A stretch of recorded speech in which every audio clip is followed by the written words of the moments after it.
ফেসবুকেই থাকুন আপনি বিকালবেলা, আপনাকে রাস্তায় বেরোতে হবে না।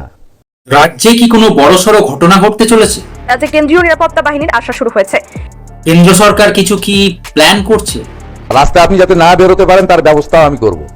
প্রাক্তন মুখ্যমন্ত্রী মমতা বন্দ্যোপাধ্যায়, তাকে কি কোনোভাবে তুলে নিয়ে যাওয়া হতে পারে নাকি অন্য কিছু? কেন বলছি এসব কথা? কতগুলো ঘটনাক্রম যদি আপনারা সাজান, ক্রোনোলজি যদি আপনারা বোঝেন, তাহলে আপনাদের মনেও প্রশ্ন জাগবে যে কিছু তো একটা হতে চলেছে। ডাল মেতে কুচ কালা, কথায় আছে না, যা রটে তার কিছু তো বটে। তো আমি জাস্ট আপনাদের সামনে যা যা ঘটনা ঘটছে, যা যা ভিডিও আসছে এবং তার পরিপ্রেক্ষিতে যে যে সম্ভাবনাগুলো উঠে আসছে, সেগুলো জাস্ট আপনাদের সামনে তুলে ধরো। বাকি আমি কোনো জ্যোতিষী নই, তাই কি হবে এক্স্যাক্টলি সেটা বলা সম্ভব, সেটা আমি আপনাদের উপরেই ছাড়ছি। কিন্তু একটু সচেতন ভাবে ঘটনাগুলো লক্ষ্য করুন। তার আগে নমস্কার, আমি উমেশ, আপনারা দেখছেন রাষ্ট্রটক চ্যানেল। ভিডিও ভালো লাগলে অবশ্যই লাইক, শেয়ার, সাবস্ক্রাইব করে একটু পাশে থাকবেন। দিল্লি এখন রিজার্ভেশন হাটাও আন্দোলন নিয়ে ব্যস্ত, আর বাংলায় অন্নপূর্ণা নিয়ে হাহাকার। কেউ পেয়ে গেছে তার আনন্দে লাফাচ্ছে, কেউ পায়নি তার দুঃখে মাথা ঠুকছেন, হাত পা ছুটছেন, কাতরাচ্ছেন।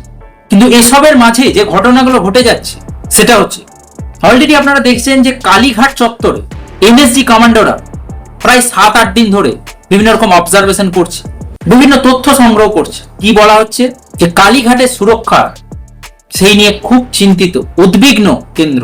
কোনো বিপদ যাতে না ঘটে সেইগুলোই ফ্যাক্টর ইন করে আর তার প্রোটেকশনের জন্য এই এনএসজি কমান্ডো ড্রিল চলছে। কিন্তু আপনাদের মনে খটকা লাগছে না যে কেন শুধু কালীঘাট, কেন দক্ষিণেশ্বর নয়, তারাপীঠ নয়? তারাপীঠে তো কৌশিকী অমাবস্যাও আসছে।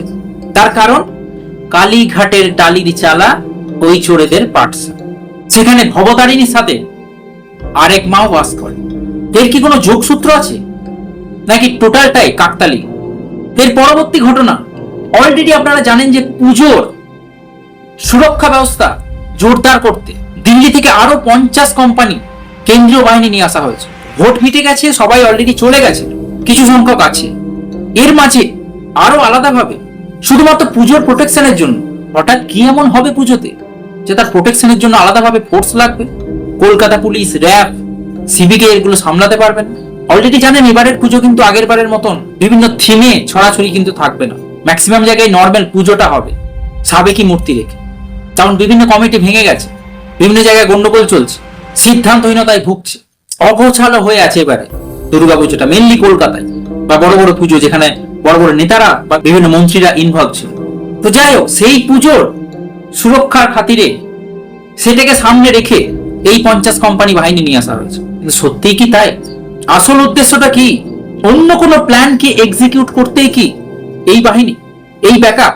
এছাড়া আপনারা দেখতে পাচ্ছেন কেন্দ্রীয় স্বরাষ্ট্রমন্ত্রী এই কিছুদিন আগে এসেছিলেন, আবার এসছে, প্রায় 3 দিন থেকে গেলেন বাংলায়। সামনে যেটা রাখা হচ্ছে শিলিগুড়ি করিডোর নিয়ে আলোচনা করছে, সেখানে 3D ওয়েতে যাতে সুরক্ষা ব্যবস্থা মজবুত করা যায়। বর্ডার নিয়ে আলোচনা হয়েছে, রাজ্যের সুরক্ষা ব্যবস্থা নিয়ে আলোচনা হয়েছে। সেগুলো তো মিডিয়া হেডলাইন, কিন্তু এর পিছনে কি চলছে? এই সমস্ত ডটেড লাইনগুলো যদি একসাথে কানেক্ট করা হয়, কেন্দ্রীয় বাহিনী এক্সট্রা ভাবে আনানো, এনএসজি ড্রিল, অমিত শাহের মিটিং রাজ্য পুলিশ এবং বিএসএফ দের সাথে।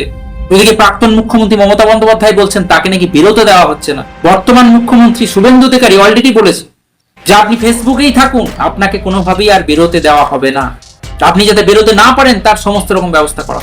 এটা কি হাউস অ্যারেস্ট নাকি অন্য কোনো চিন্তা ভাবনা চলছে? এই সব ঘটনাক্রম কি শুধুই রাজ্যের সুরক্ষা ব্যবস্থাকে মজবুত করার জন্য, নাকি মমতা বন্দ্যোপাধ্যায়ের বিরুদ্ধে কোন রকম বড়সড় অ্যাকশন হতে চলেছে? নাকি এটারও সম্ভাবনা আছে যে বাংলাদেশের বিরুদ্ধে কোনো বড় অ্যাকশন নিতে চলেছে ইন ফিউচার? চিকেন স্নেক নিয়ে কোনো পরিকল্পনা আছে? দেখুন, এগুলোর কোনো সম্ভাবনাই কিন্তু উড়িয়ে দেওয়া যাচ্ছে না। এই সমস্ত ঘটনা, কোনো না কোনো ঘটনা তো ঘটতে চলেছে আগামী দিন, অথবা এমনও হতে পারে যে এই সমস্ত ঘটনাই একের পর এক ঘটবে। আপনারা কি মনে করছেন এক্স্যাক্টলি কি হবে সেটা আমি বলতে পারি না, বাট এর মধ্যে কিছু একটা ঘটতে পারে এটুকুনি আন্দাজ করাই যায়। এর পিছনে বিশাল কোনো রকেট সায়েন্স নেই, কোনো বুদ্ধিজীবী হওয়ার প্রয়োজন নেই। আপনাদের কি মনে হচ্ছে এর মধ্যে কোনো কিছু কি ঘটতে পারে, না এছাড়া অন্য আরো কিছু ফ্যাক্টর এখানে আছে? কি সেগুলো অবশ্যই কমেন্টে জানান। ভিডিও ভালো লাগলে অবশ্যই লাইক, শেয়ার, সাবস্ক্রাইব করে পাশে থাকুন। দেখা হচ্ছে নতুন ভিডিওর সাথে। ততক্ষণ ভালো থাকবেন, সুস্থ থাকবেন। Thank you.